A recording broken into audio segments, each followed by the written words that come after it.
Khamzat Chimaev once admitted he knows Alex Pereira could knock him out, despite believing that the potential matchup would be favorable for him stylistically. Chimaev recently picked up the biggest win of his career when he defeated Robert Whittaker at UFC 308. What was expected to be the toughest test so far for Borz proved anything but, as he dominated the former middleweight champion with his wrestling before locking in a face crank submission for the victory. The win has all but guaranteed Chimaev a shot at the 185-pound title, with him now expected to face the winner of the rematch between Dricus du Plessis and Strickland.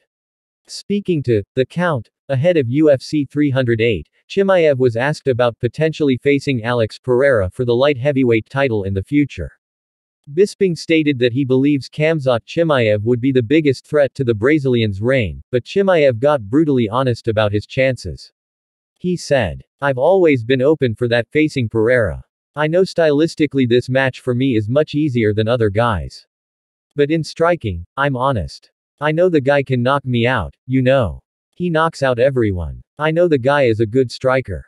One of the best, has the hardest punches." Former middleweight champion Robert Whittaker recently offered his take on Khamzat Chimaev's chances against either Dricus du Plessis or Strickland. Du Plessis and Strickland are set to run it back at UFC 312 in February, with their first bout seeing Stillknox crowned as the middleweight champion following a narrow split decision win over Tarzan. Speaking on a recent episode of his Marcade podcast, The Reaper said, "I think Khamzat Chimaev just takes them down and does the same thing, like not necessarily to me but how he beat Usman or how he beat Gilbert Burns. I can see those sort of fights. I think he'd have more success with Strickland than du Plessis just because du Plessis is like a big dude.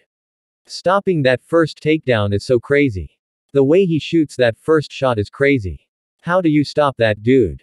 Jump over him.